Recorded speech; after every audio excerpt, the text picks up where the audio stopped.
We'll see about that.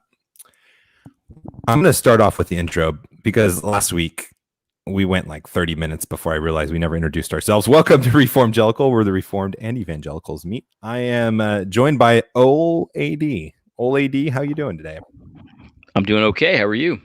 I'm doing great. You are traveling on the road, so thank you for making this work. Appreciate it. Absolutely. No, that's I look forward to these every day, so I'll do it on the road. Why not? Yeah, there you go. Yeah, it's a really good time. You know, I had an interview from another podcast this week, and it's funny, when I started this whole thing, I thought doing interviews on other people's podcasts would be really awkward, but it's actually kind of nice not having to be responsible for driving the show. Absolutely. Yeah. No, it's way better. It's way better. Not better. It's way easier, I'll say. Yeah. But the thing is, but you always have to. The thing that's not so good about it is that you always have to be prepared for the surprise pushback or the surprise difficult question. Most of the time, you get asked pretty easy questions, things that you talk about a lot. But every now and then, you'll get one that you have to get the curveball. Think on your feet. Yeah, you got it. Yeah, so but that's what makes it fun, though. Yeah, and I really came to peace with myself that if that ever happens to me, I'm just going to say I don't know. I'm okay with not being the one who knows everything, and that really just takes the pressure off. Not that I did that, but that helps. It does help. Joe Biden, he pulled a Matt Chandler and picked a black 6 for a VP. Did you hear about this on the road? She's not good, so she's definitely subpar. Yeah, I think you're being a little generous with 6. Yeah, but it really, I needed to get her to be a 6 for this to work, the transition.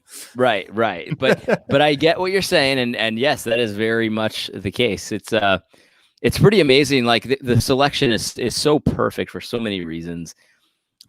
She's terrible. She is absolutely terrible. She's the worst. If you look just based on who they are and what they've done and the things that they maybe they've even said about you, she's the worst possible choice. But he had to do it. He had to. I don't know what else he was going to do.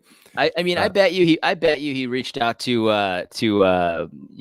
Michelle Obama probably, but she's too smart to team up with him at this point. She knows what he's about. Oh yeah.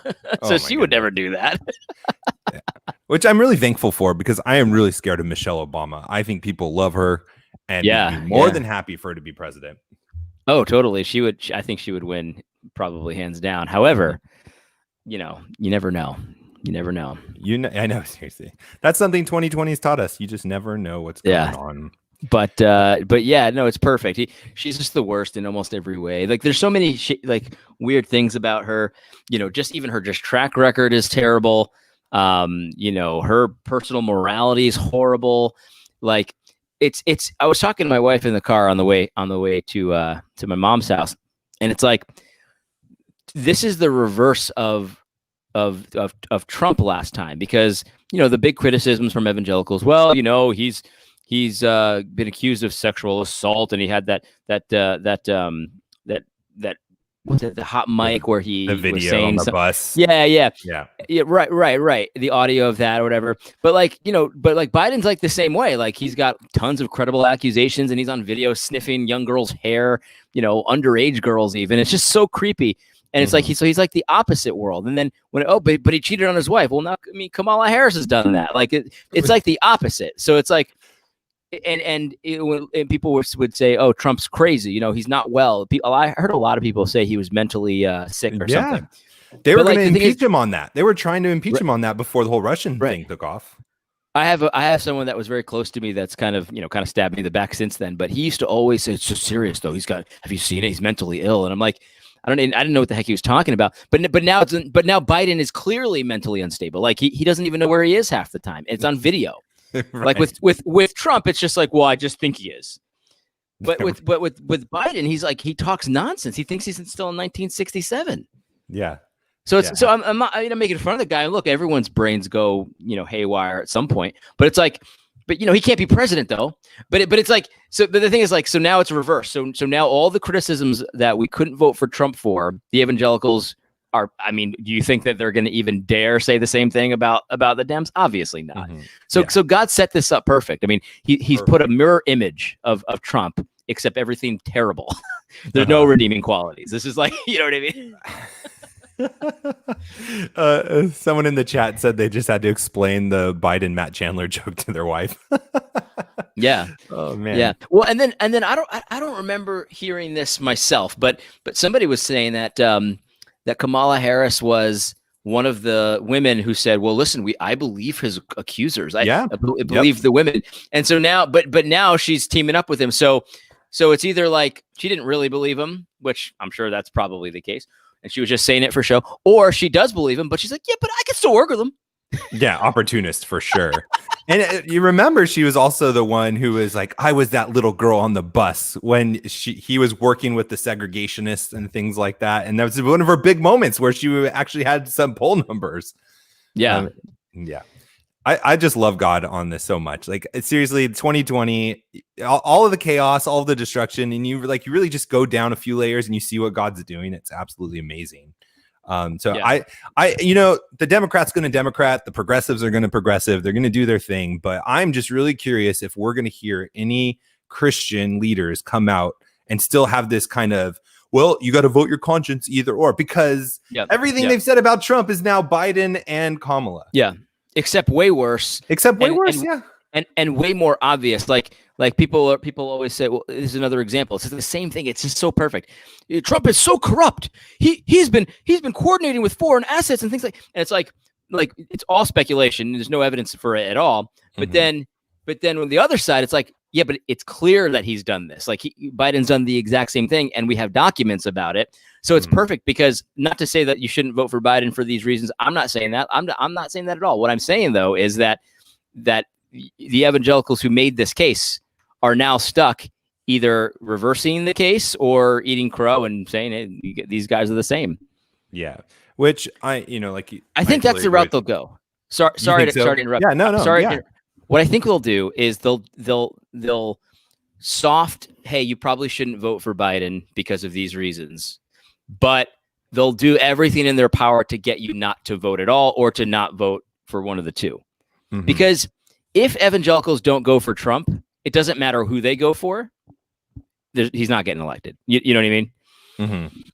Yeah, but I don't see that. Like, I totally agree with you. I see the big Eva people doing that. And honestly, I'm more comfortable with them doing that than saying, oh, you could vote either way. I'd rather have them say, don't vote for either. Totally. I'm cool. I totally agree. I'd rather that too. But I think that's what they'll go with. And that's the strategy of trying to get him not elected. Yeah. Which, I mean, they're kind of going to go back underground and be secret closet Democrats. But I'm more comfortable with that and rather have them not do that. So do you think they have a chance to win now that we know the ticket? No. I think they sealed their fate at this point. Yeah, I think so too. And I don't know, I see like Kanye still having like a platform listing out things. So is he in? I thought he was out. Have you heard anything about that? I heard he was in, and then I heard he was out like basically a week later. Mm-hmm. And then I didn't hear anything until yesterday. So I don't know. Yeah, interesting.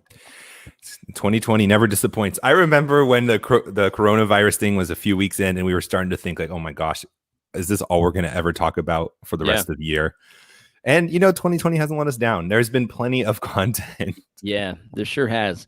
But let me stick with this thing because about the election here, because I agree. I'm definitely more comfortable with it, but it's almost more slimy if they go that route. They kind of go, well, you can't vote your conscience, but just make sure that you get someone who's totally Christian or totally like it's more slimy because what they really want to do. You know what I mean? They really you can see what they're up to, because they're gonna go from human flourishing to like, well, let's not divide over this. You know what I mean? They're going to write articles about not dividing over politics. So therefore, do something different. The third way. That's the famous thing. Christ's way is different. It's the third way. And that's true. It is the third way, but it's not the way that they're saying though. Yeah, I know. Yeah, absolutely. So it's almost more slimy because what they'd honestly, like, I don't know if the Kamala Harris pick has made it impossible for them to support Biden, but it made it as close as possible to being impossible for them to support it. Yeah, it will be really interesting. I honestly don't know which way they're going to go. I mean, because they're so on the Marxist gravy train, the critical race theory stuff. Sure. Like with that, they're on the boat. They're not going to be able to get off. I don't think. I don't know. But at the same time, it's like, how do you come out and say in any kind of authority and still claim being a Christian that you're going to vote for Biden or Harris? Like, all of the cons against Trump are nullified. It'll be interesting to say the least. It's so true that all the cons have been nullified. So if you'll put up with someone supporting, Biden, which they definitely will, then you have to admit you can't be a never Trumper anymore. No, you can't do it. The last thing I want to say about this, because a lot of other people have already talked about all this stuff. The cons of being a weekly show is all the daily shows can talk about the stuff as it breaks. But I was in Hawaii when the fake nuclear missile alarm went off, and everyone thought a missile was about to destroy the islands. And their cover story for that was that somebody turned on the coffee maker but they thought they were turning on the coffee maker, but then they switched the nuclear alarm code. Like, they're right next to each other. The nuclear warning is right next to your coffee maker. It's really silly. But you think about Biden and his incompetence, and like being the big red button that everyone warned us about Trump. He's crazy. We can't trust him with the big red button. Like, I actually really cannot trust Biden with the big red button. I could totally see him being unaware of where he's at, thinking he's in the kitchen making coffee, and he's in the situation room hitting this fictitious big red button that doesn't exist. Well, yeah. I mean, and it's kind of funny to put it that way, but like, again, that was one of the big things. I remember Thabiti Anyabwile said this. He said that he prefer, like, he was trying to, at that point, he was still fronting that he wasn't going to vote Democrat. Right. So he said, like, I don't know. I prefer evil that I understand as opposed to evil that I don't understand. And I just don't know what Trump's going to do. So, like, he was trying to make it seem like, well, I know Democrats are, like, not the greatest, but, like, at least I understand what they're going to do. I have no way to know what Trump is going to do. He's going to put me in a camp, is basically what he was trying to imply. But the thing is, like, that's been nullified too. Because a man who doesn't know what year it is, who doesn't know what city he's in, doesn't know probably how to tie his own shoe, you don't know what he's going to do. And it's not because he's evil. Even if you said he wasn't evil, which he probably is. Yeah. Even if you said he wasn't evil, he's not mentally stable. Right. You know what I mean? No knocking it. I mean, we've all had family members that have gone through stuff like that. It's just is what it is. You see him. That's why he doesn't talk to the media anymore, pretty much. I know. He's literally being hidden because no one knows what he's going to say or do. Right. Right. And so that's every knock has been taken off the table, with the exception of, like border policies and stuff like that. But I think people have realized that you can't really win that debate anymore. Like, even amongst Christians, it's debatable. And plus, everyone already admits what Trump is going for is actually something that's legitimate for a government to do, is to protect their borders. Everyone, even the biggest hater like Russell Moore, would admit, well, you have to defend the border. Obviously you do. You know what I mean? Does he even talk about that stuff anymore? No, like, I don't hear him talk about anything about book clubs and records. It might come back eventually, but for now he's talking about, comic books and stuff like that. Right before we came on, someone was saying, is the ERLC going to support the John MacArthur lawsuit? And are they? And I'm like, oh, they are? That's great news. Being sarcastic, because they're not. They're not going to do that. And like, that's their main role. Sorry, go ahead. No, go ahead. I was just going to say, like, 2020 was their moment to shine. It was the time for them to prove what they're worth, like why we're paying these people, or not us. I mean, we're not in the SBC, but for that, is to justify their income. Yeah. And they're just silent, absolutely silent. And they're not supporting John MacArthur at all. It's so surreal, because I was about to. I'm glad that you said that, because I was going to interrupt you and say basically the same thing, because it's like this is the moment. Like, this is your reason for existence. You're the Ethics and Religious Liberties Commission. Religious liberties. And so this should be what you're all about. This should be where when something happens, you should be like Batman showing up. You see the bat signal and you're there instantly, and you're defending, freedom, right? That's what you should be doing. Right. And instead, like, you couldn't even write this if you said, okay, what's the most ridiculous thing I could think of? You couldn't do this. Yep. Instead, what you get, reading Rainbow episodes. That's what you're getting. And I don't, and the thing is, like, I'll give him a little credit. Not credit. I will defend him a little bit, because when it started, all of us were, this was like 150 days ago. And that was in the beginning when it was 15 days to flatten the curve, right? Do you remember? Yeah. Yeah. Right. 15 days to flatten the curve. And so he launches his first few episodes of Reading Rainbow. And we all thought, like, we all had our gimmicks. I started doing a gimmick. I started saying, quarantine day 14 or something like that. And I quit after day like 20, because I was like, this is just going to go on forever. I can't do this anymore. But so I give him a little bit of defense, because he came up with something new. It's kind of cute. I'm in quarantine. We're reading in exile. It's just like we're in exile, but we're reading during it. but then when the first month passed, and it became so clear to everybody that this wasn't going to end at any time. This is going to be perpetual. You got to put a pin in it. You got to put a pin in it and get to some real work. And I'm sure he's working. I'm not saying he's not working, but it's just the optics of it are so perfect. Like, God has done a mighty work in 2020. I don't know if you want to risk your credibility by saying he's working. I wouldn't say that. Oh, Russell Moore. Yeah. Yeah. I have to assume that he is. I mean, how could he get away with just doing these reading? Well, with that salary he gets, I mean, that's bold, man. Are you telling me that he's only doing these Reading Rainbow episodes? That's all he does? Well, I mean, he can't do much else. They only spend $35,000 on actual work or whatever it was. Oh yeah, research, right? They only spend $30,000 on actual research, right? But like $2 million on salaries or something stupid. But what I was saying, God has done a mighty work, because the optics of this, like, you could think of most ridiculous scenario for the ERLC to be in. You could never have come up with something so ridiculous. The purpose of their existence, they're completely ignoring it for the most part. Mm-hmm. They'll write a stupid piece when the Supreme Court does thing pro-religious liberty, like, we support this. Like, oh, thanks a lot for doing nothing and for just saying you support the decision. I mean, I can do that in 2 seconds, and it takes no effort. It's called a retweet. It's called a retweet. Zero salary. Retweet. It's called a retweet. Matt, I can't even believe you said that. That's hilarious. Anyway, but yeah, so it's perfect. God has done a mighty work here. We all knew it was worthless, the ERLC. We all knew, but now it's just like so obvious. And so if you're still defending the ERLC at this point, you're being made to look like a fool. Yeah, you get the clown emoji. If we're did you see one of his cronies, that Brent Leatherwood? He said, I just got out of a meeting with the mayor of LA's people, so encouraged about us partnering together in the future. And then a few days later, they get the cease and desist. I retweeted that when I saw it. I retweeted that and I saw it. I said, guys, don't worry. Brent's on the case. He's on it. Because I don't have to be a prophet to know what's going to be the result of that. There will be no result. No.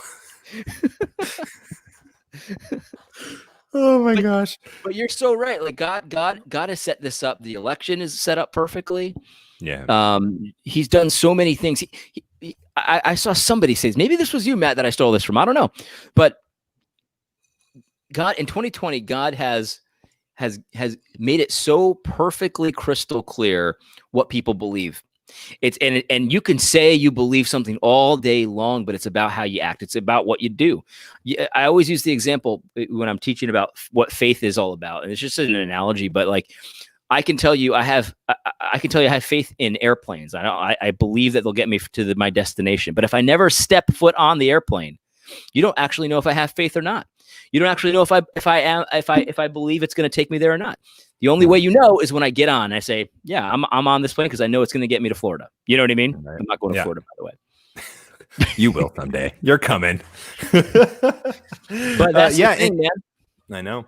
And it gives me so much peace, and I hope it does for the people that are watching live right now and listening later, is with the setups that God is doing right now and telling his story, isn't it abundantly clear that he's in control? And that should just give us the most peace and reassurance ever. Like, if you look at the world and just forget about God being in control and moving the pieces and stuff, you're going to have so much anxiety, you're going to have so much stress, and it's going to lead to things like depression and suicide and drinking like we're seeing. But for us Christians, we can look at the actual higher level and know what God is doing, and seeing these plays being set up, seeing what he's doing in the midst of this stuff, and just rest and have hope and know that God is in control. He didn't like take his hands off the wheel. And that just gives me so much peace in all this time, where I can just have laughing and joking about all the foolishness, because God's good and in control. That's right. Yeah. So Brent Leather, I'm trying to find the tweet. He's the ERLC chief of staff. Here's what he said on the 7th. Just wrapped up a meeting with the mayor of LA's office about religious liberty and the state of church-city relations. It was a constructive dialogue. Church leaders and civic leaders should continue to partner together to serve their communities in the midst of this pandemic. Oh my gosh. And when did they get the cease and desist? Was it that day? Yeah.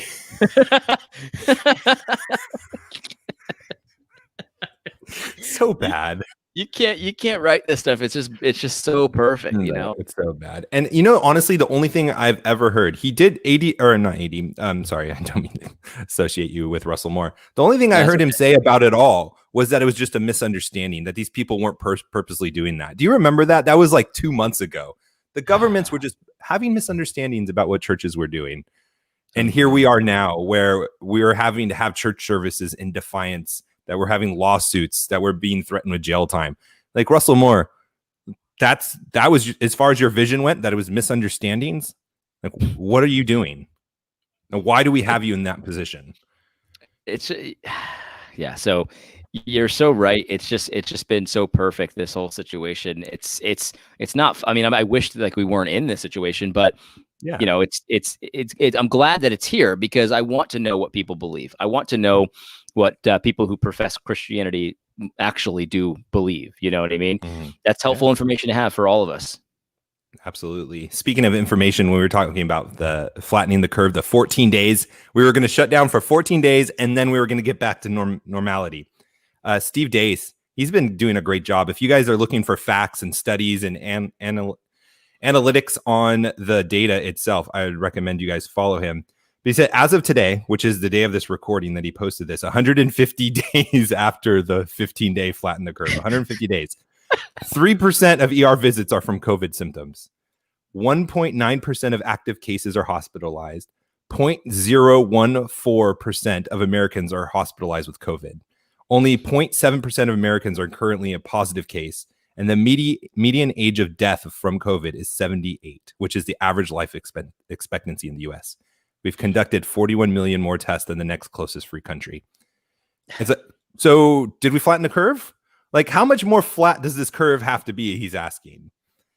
And you just realize, guys, we're being conned. I mean, it's a play being run on us. There's no other explanation. It's, we talk about this often. Every time we talk about coronavirus, we talk about the fact that in the beginning of this whole thing, a lot of us were skeptical, but we gave people a lot of, benefit of the doubt. You know what I mean? Everyone was scared. Nobody had the info. People were reading all kinds of insanity on Drudge Report. The dogs are spreading it. It's coming through your eyes. Your lungs are going to fall out if you get it. Like, we were hearing all kinds of stuff. So, but now that, like, the more data that comes in, the more embarrassing it becomes. And what I've found is amazing is that the more data that comes in, the more we realize it's really not what we were sold. Mm-hmm. But simultaneously, the measures that are being taken are actually more extreme. Now you have to wear the mask. Now you have to wear the goggles. Now you have to do this, do that, whatever. We're allowing bars to open up at 10% capacity. That's a little bit less, but it's just so unbelievable. Like, churches are actually getting more strict now.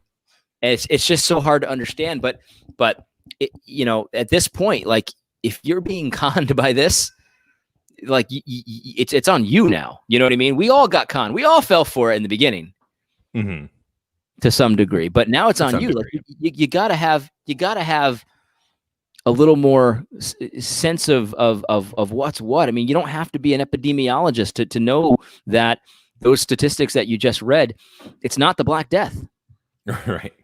Yeah, it's not the Black Death. Like, we don't need to We don't need to cancel church for this. Mm-hmm. And now they're like rushing 30 different vaccines coming at us, and Yeah. they're talking about mandating that, which is a whole nother level to me. And the credibility is just, they're ruined. It's the medical community and their credibility as a whole, not just on this, to me, has been ruined because, like you said, the inverse is happening. The severity of this is getting less and less, and the measures are getting more and more.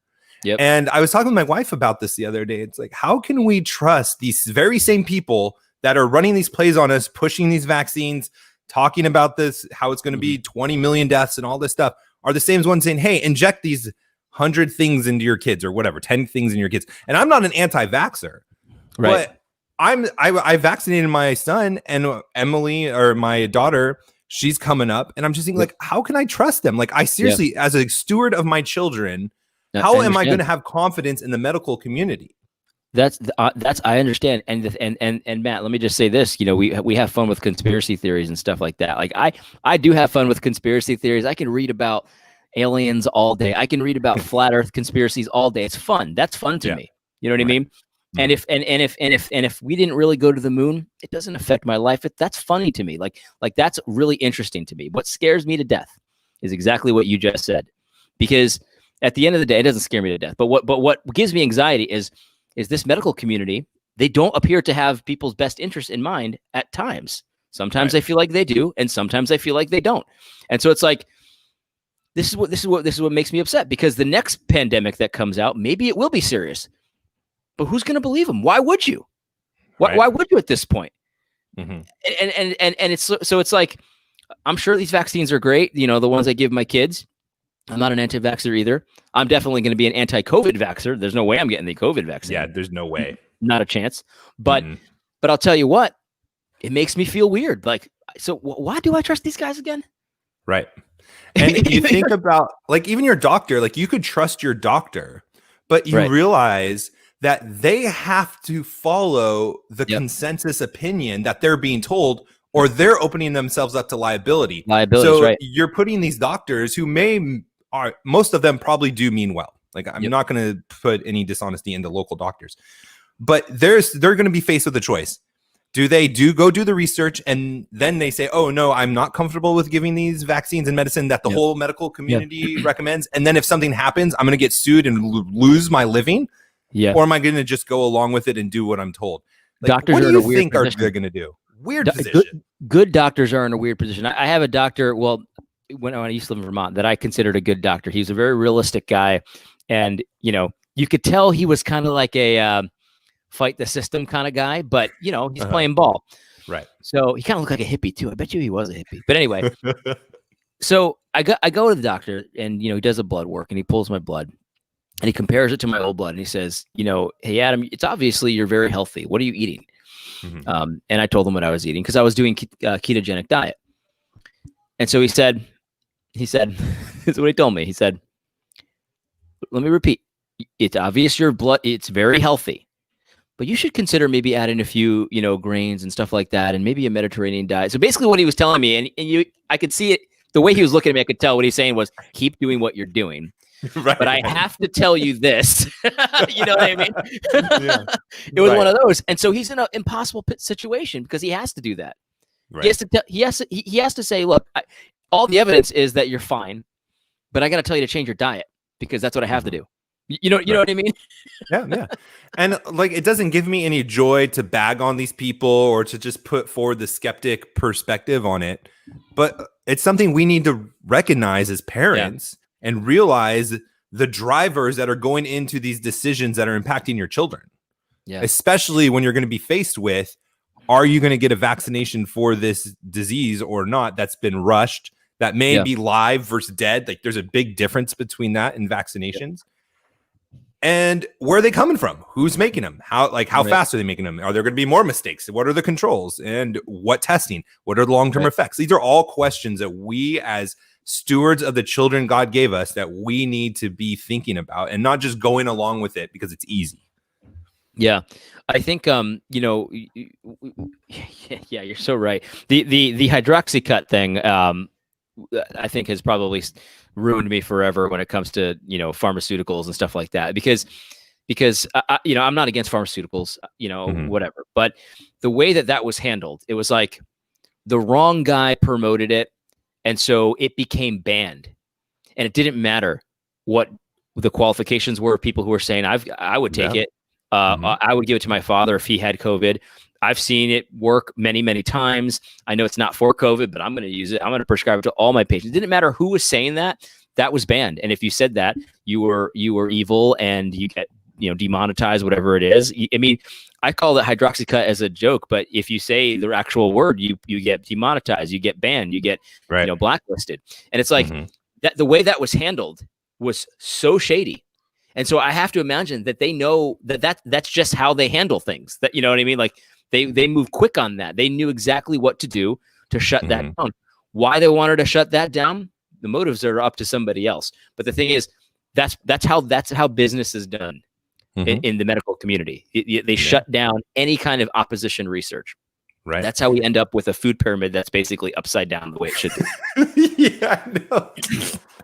Oh my gosh. And if you go back and you look at the assault that got put on fat from foods and butters by the sugar industry, like, Right. it's not a conspiracy theory. There's records of it now. It's gone back. And how the sugar industry influenced the medical community to blame the weight increase, the cholesterol, and all that stuff on on fats instead of sugars. Oh my gosh.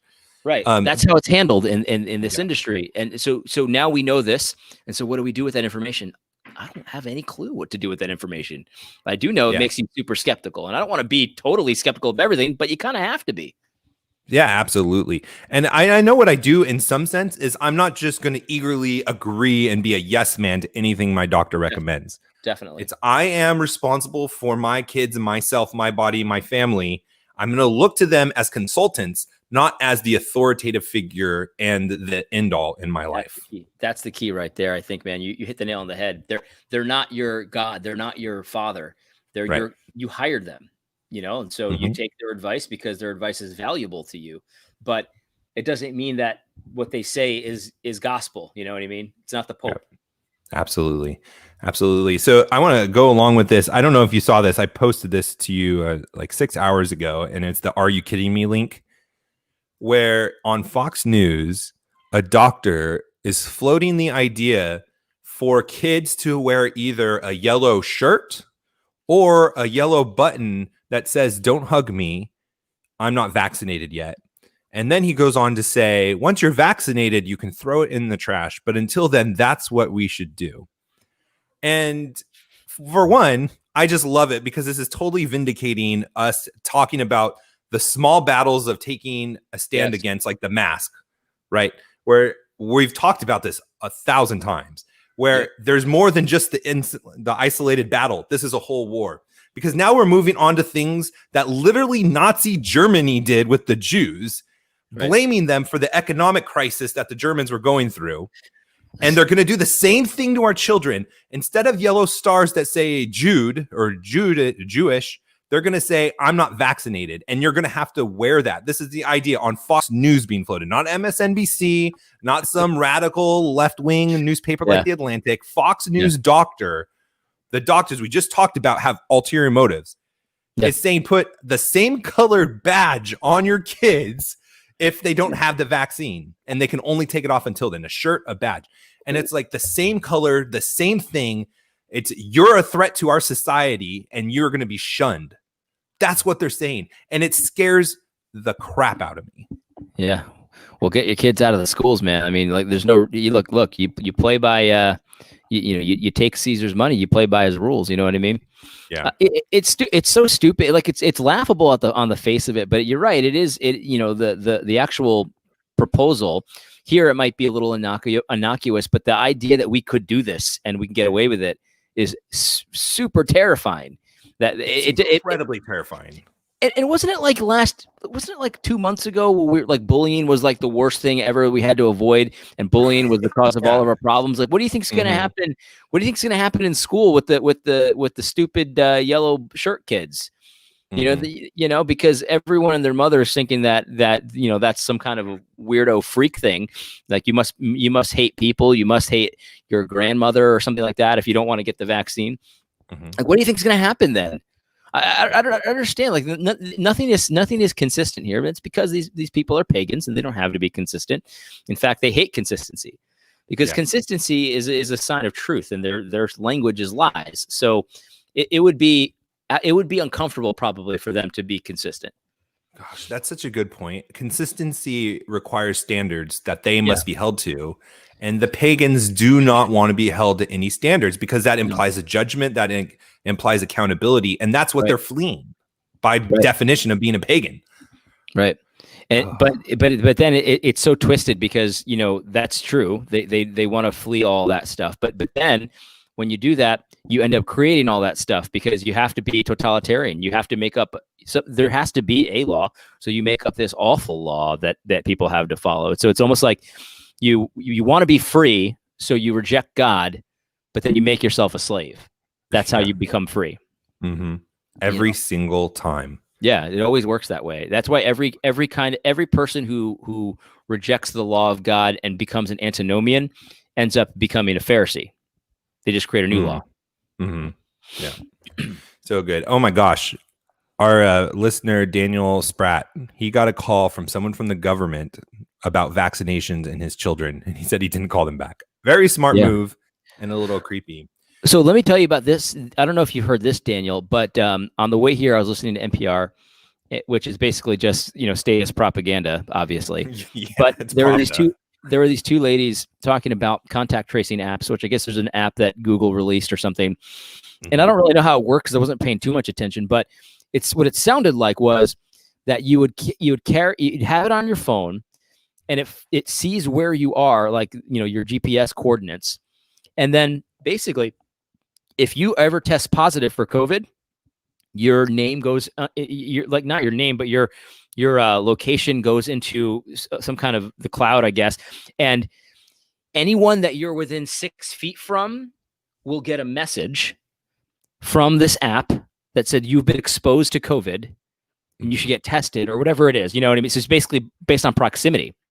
And somehow this isn't a HIPAA violation. I don't know how, but somehow it isn't, because I guess you don't name anybody. It's because just like it's pagans and you don't need standards. That's so the reason why I thought of this, Daniel, is because you said you got a call from some government agency about vaccinations. So what'll happen in this is you'll get a call and they'll say, well, you might have COVID.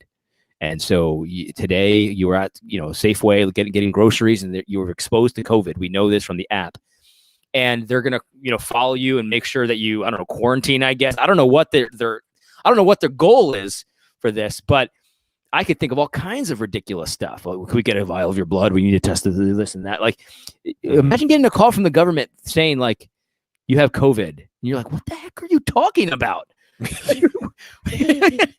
I'm fine. I went to the grocery store today. Well, that's where you got it. That's got it.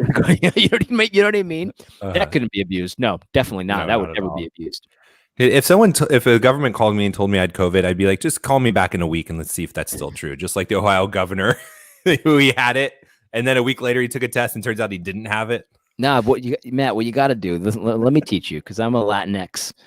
What you do when you get a call like that is you say, no, Matt, no here, no speak English.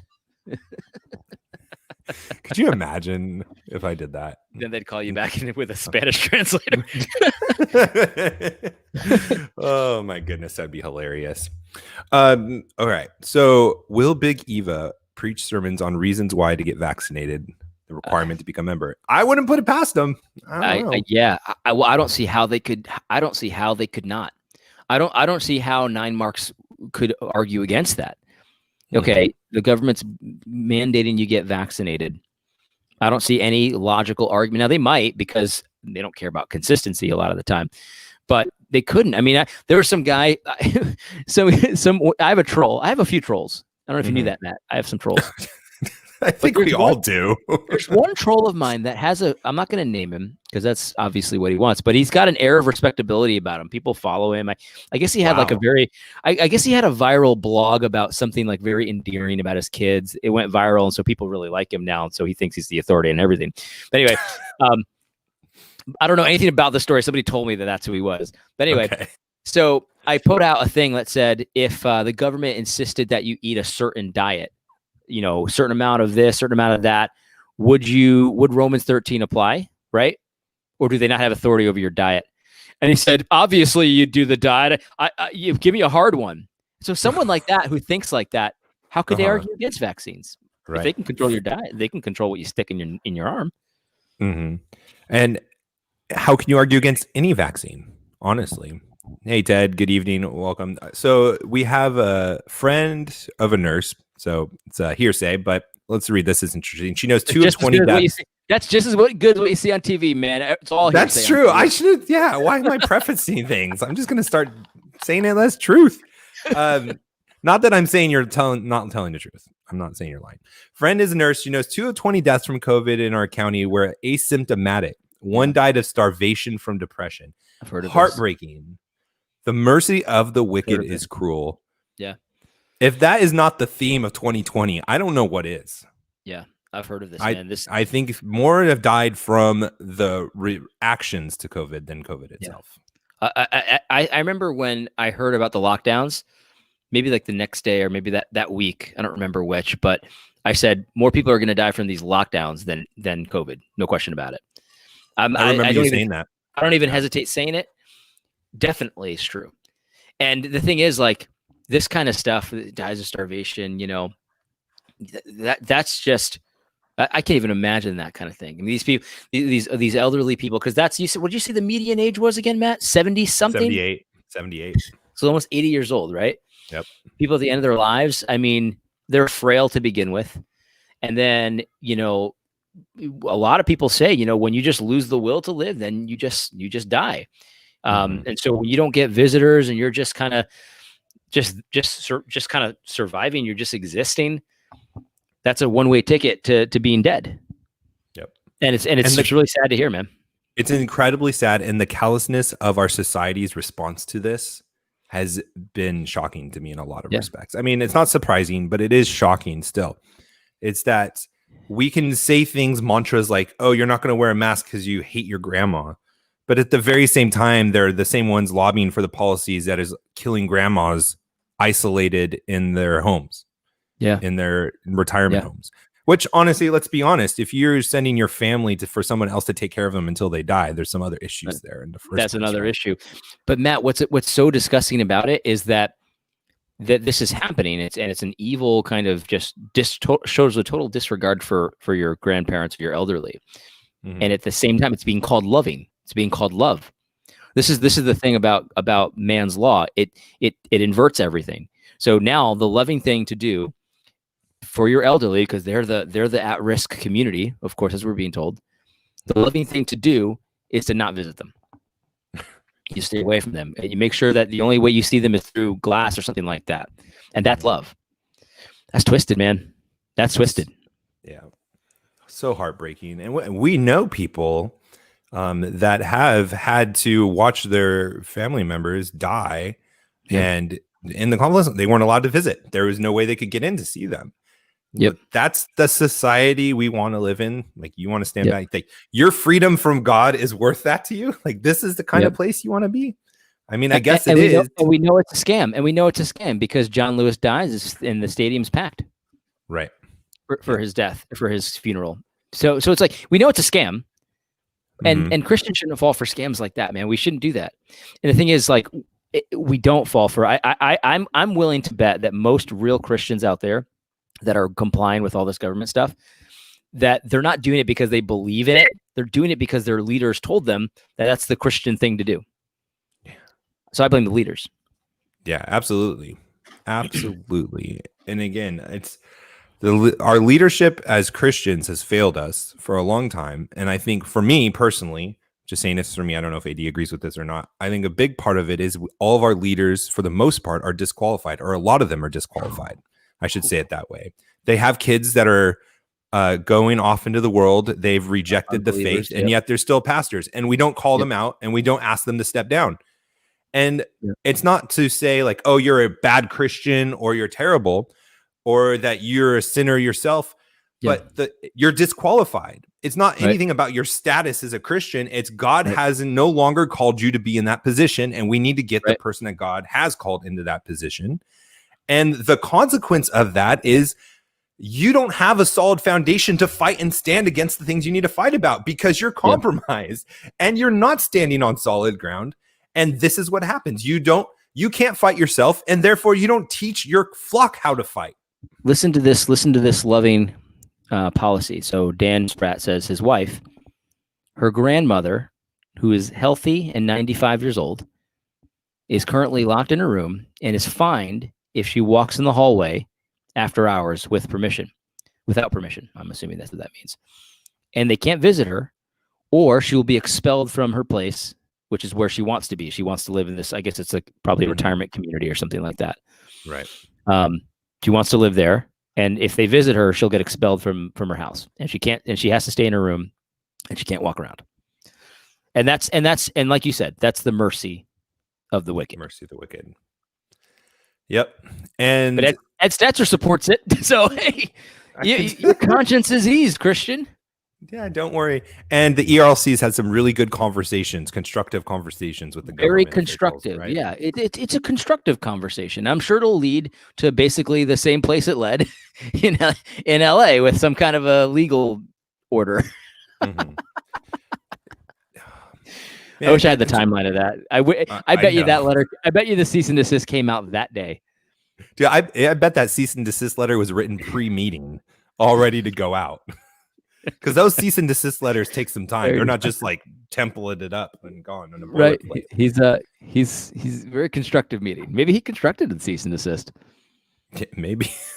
Yeah, that's what he meant by constructive. The other way around. Oh man. But going back to this whole wearing the vaccine, like I'm not a vaccinated thing, it really is troubling to me because I can see it's progressive, easy steps to. Oh, you have a religious exemption? Okay, you don't need to have it, but you still have to wear this badge. Like if they're doing it to your children, why wouldn't they do that to you in the public as well? If they're doing it to you in public schools, why wouldn't they do that to you in public spaces? And then it turns out because the Christians are the ones not taking the vaccine, their religious exemption, then the Christians start to get blamed. How many times in history have the Christians got blamed for things? Or in the case of the Germans in World War II, the Jews got blamed for everything. They weren't sent off to concentration camps at first. It was first with the star, and then it was their businesses were taken away. And can't you see this very same logic for the health? Okay, first it's the stars, don't hug them. And then, now you can't patron their stores anymore because you're contaminated. Don't go to their churches. Now we need to move them somewhere else. Is this even a crazy notion anymore in 2020? So your problem, Matt, is that you're trying to think a few steps ahead, but we're not allowed to do that. It's just all about right now. Yeah. And so this is my question to you in all seriousness. Like the face mask thing is like, okay, if you don't see it, you don't see the battle, wear the face mask or whatever. But like in this case, I'm never putting that on. And when do we realize like, hey guys, this is too far because those steps that I just mentioned that could happen, that's too close. Like we need to start fighting back. It's more than just saying, I'm not going to do it. We shouldn't allow other people. Like there's going to be a point because all these things are going to be little battles that just push us farther and farther. I don't think we're ever going to see this big step where all of a sudden we're going to go from face masks to you're never allowed to leave your house again. It's going to be little steps. And when is that little step too far? We really need to start thinking about this or we're going to just keep getting little steps all the way onto the train to the camp. You're so right. So basically, let me see if I understand what you're asking. So I've kind of advocated for, I don't want to wear a mask. And primarily the reason I don't want to wear a mask is not so much the uncomfortability, which it is very uncomfortable, but because I don't want to send signals that I think this is legitimate. I don't want want anyone to, every time someone sees my bare face out there, they're like, why isn't he scared like me? Like, what's going on here? It sends a signal that not everybody is buying into this. Not everybody's just doing what they're told. And I think that's an important signal to send. But I think what you're asking, though, is when do we take it a step further and say, I'm not wearing one and you shouldn't either because this is the road to become a slave. And let me explain to you the ways. Is that kind of what you're saying? Like in our churches, especially, like no masks in here. Yeah, well, I mean, it's face masks and then it was goggles and now it's these yellow stars or yellow circles or yellow shirts. So then what's after that? And then what's next? And so it's always it's always going to be the boiling pot scenario. So at what temperature do we realize, hey, this is the moment we have to fight back or it's over? Right. That's going to come.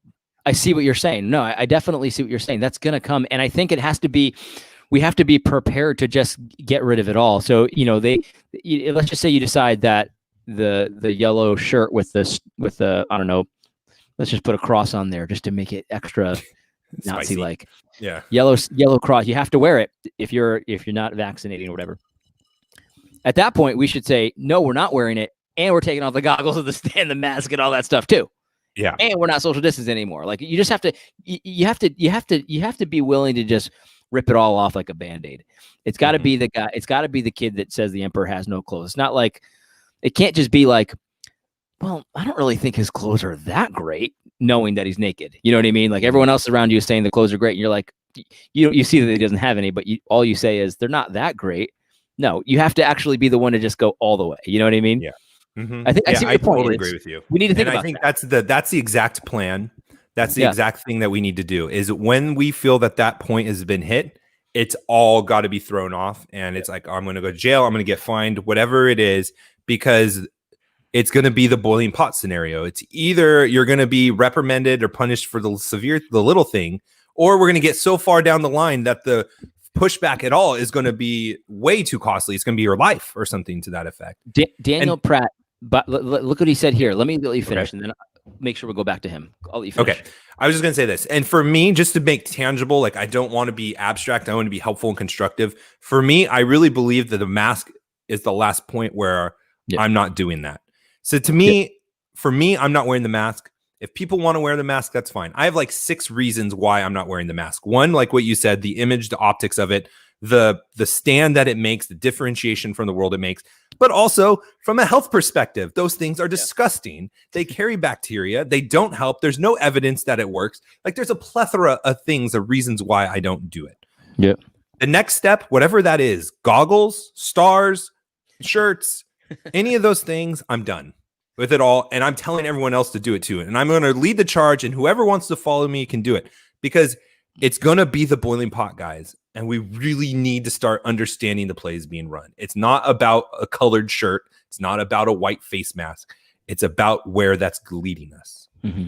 Yeah. All right, Daniel. Daniel said this. So let me know what you think of this. By the way, before I say this, he told me that he actually did write it correctly. His grandmother-in-law got fined for walking, even though she had permission. An old Karen told on her. So she got fined for that. Anyway, here's what he says about what you just said, Matt, this whole argument. Mm-hmm. He says, it's the same thing with the pronouns, the same argument, like, using someone's personal pronoun. Mm-hmm. What do you make of that? Like, because he's talking about what you're saying right there about the masks and stuff like that. So that is a great example of what I'm talking about, but it's different in one respect. So let's go back to the pronouns for a second. It didn't start with the pronouns and the gender fluidity and things like that. It started with civil unions for gay people. I think that's where it would start. It may have gone before that, but that's the first step I remember.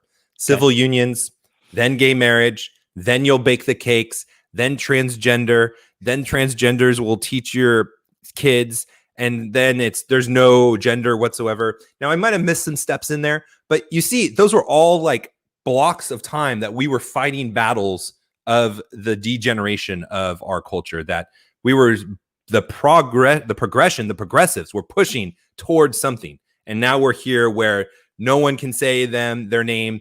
Their Twitter handles have him, her on it, or whatever they want to put it. And there's this progression. But this is different to me, this battle, because that battle is let other people do it, acknowledge them, treat them that way. This is, we're going to make you do it. And you're doing the progression. They're making you go through this progression. And that's a big difference. It might be subtle, but it's a big difference to me. Interesting. Same kind of thing, but slightly different, what you're saying. It's the same play. It's a different battlefield. Before it was, hey, let other people do what they want. And then it became, hey, now you need to acknowledge it. Hey, you need to be okay with it. And things like that. Now it's, you need to do this. Okay, now you need to do this further, then this. Then you need to do this with your children. Then we're going to take your children, and then you can't see your grandparents and all of these different things. It's you will do what we say instead of you need to treat people a different way. And to me, that's a big difference. Sean Glinsky has a question for you, Matt, or it's not a question. He just wants to let you know. Okay. You should be ready to be condemned by other Christians for not loving your neighbor. Are you ready for that, Matt? I've been getting condemned for that since I've had a podcast. Yeah, it's pretty crazy. I mean, love your neighbor might be the most abused idea maybe in Christianity, because anyone can just say that. I mean, I did a video where I gave 5. It was about an article that said 5 gospel reasons to wear a mask even though you hate it, and I did one about like 5. I don't know, gospel-centered reasons about not wearing a mask. So I could, of course, use the same rhetoric they do and loving your neighbor and stuff like that. But like, love your neighbor actually has content to it. You know what I mean? Like, you can't just throw that around. Like, you're not loving your neighbor by not wearing a mask. Like, what are you talking about? Like, remember when people were saying this is the cold? There's like a bad cold. We're getting ripped for that. Man, it turned out it's kind of Nancy Pelosi is like, go back to the parade. We're gonna do the parade. It's just a bad cold. And it's kind of what it is, though. Like, it's it's a little worse, but let's get real here. Statistics are the same.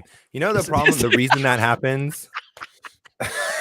I love it, man, because the statistics, man, they don't lie, and the more they come out, and that's even assuming that these statistics are real, which they're not necessarily. They're inflated. So even with the inflated statistics, I know it's absolutely insane. It's a bad cold. The Cross Politic guys had a scientist on or something like that, and he said, and I kind of agree with this. I think it's a good point. You don't look at the cases, the death tolls based on symptoms because they're arbitrary. You can die from a car accident if you had COVID. They count it as a COVID death, right? Right. So what he's been doing is looking at total deaths, regardless of the reason of death. And there has been no change since COVID in the population. That's a very good point that I can't believe I've never thought of that. I know, me neither, the data guy. Right. Like, why not just say, okay, how many people die? What's the rate of death just in a normal, March through whatever it is, September. And so if that's unchanged, which is what you're saying it is, then what are we even talking about here? Exactly.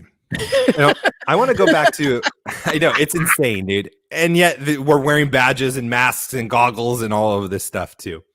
But I want to go back to this because I think this is a really good point.